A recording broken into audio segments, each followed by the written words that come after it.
nous avons tenu compte de deux facteurs. Le premier facteur, c'est quelqu'un qui connaît le football dans sa globalité. Et ensuite, qui connaît le football guinéen. Le choix est tombé sur Michel Dussier. On a discuté avec Michel, qui nous a dit pour un premier temps qu'il ne pouvait pas directement, qu'il s'est éloigné des stades il y a un peu longtemps, qu'il n'a pas l'énergie nécessaire maintenant de prendre l'équipe. Alors, connaissant le football guinéen, Michel, je pense que c'est un entraîneur qui sera dans tous les cas le mieux indiqué pendant cette situation de transition pour aider ce football. Michel, je lui ai demandé qu'est-ce qu'il faut dire. Il trouve peut-être deux jeunes. On discute avec eux que je vais coordonner. C'est là où le premier choix est tombé sur Ousmane Bangora Diego, l'ancien international. C'est moi qui ai parlé de lui. Après, j'ai parlé de Pakile. Pourquoi Pakile? Je me suis dit qu'il connaît un peu le groupe. Il était là. Alors j'ai fait venir les deux pour l'interview, pour qu'un soit retenu. Suite à leur discussion, Michel a retenu Pakile. Mais comme l'expertise locale, j'ai discuté avec Michel, j'ai dit, bon, l'expertise locale aussi, je pense qu'il faut mettre un assistant sur le plan local. J'ai discuté avec Michel, on s'est compris.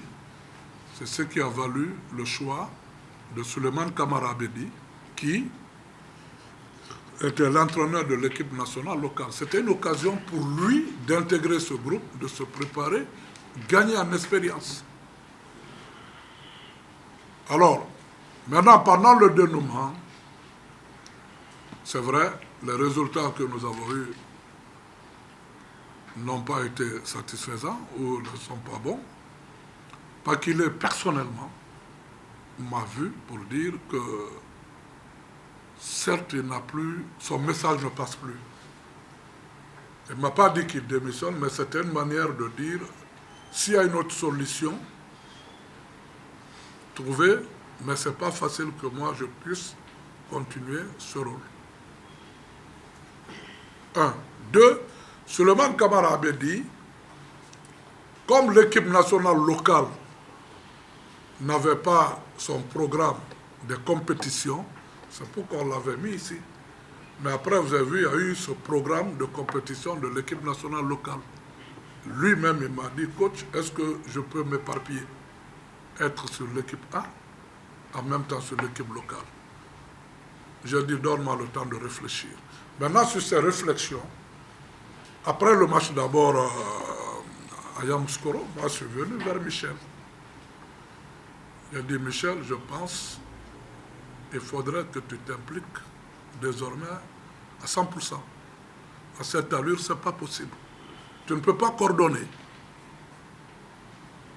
Tu n'entraînes pas. Tu n'es pas sur le banc. Tu es assis à la tribune. Ce n'est pas facile. Et ce groupe qui est là n'a pas trop d'expérience.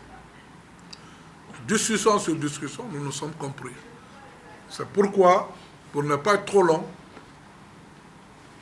vous avez vu les deux défaites, j'ai fait une proposition de réaménager un peu le staff.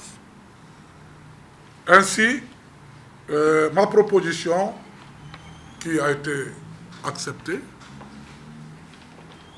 j'ai demandé à ce que Michel Dussier, désormais, devienne l'entraîneur principal de l'équipe. En fonction, avec son titre de coordinateur, il va prendre la sélection pour qu'il puisse s'impliquer à 100%. Il aura deux assistants qui seront, parce que je tiens toujours à l'expertise locale. Les deux assistants, c'est Mamadou Silla, gaucher, et le deuxième, c'est Michel même qui l'a choisi, Alain Ravera, qui a beaucoup d'expérience. Il m'a même amené son CV. Il a été entraîneur assistant à AS Saint-Étienne, assistant à AS Monaco, assistant au Stade Rennais, assistant à Toulouse. Il a été principal dans beaucoup de clubs de Ligue 2, on ne va pas énumérer tout ça. Je crois que Mamadou Gaucher et celui-ci pourront aider Michel, malgré qu'il nous disait qu'il n'a pas trop d'énergie. Mais comme dans les conditions normales, le sélectionneur, c'est la conception, c'est la planification, l'exécution, il sera là en compagnie des 2 assistants. Le staff restant reste tel qu'il était.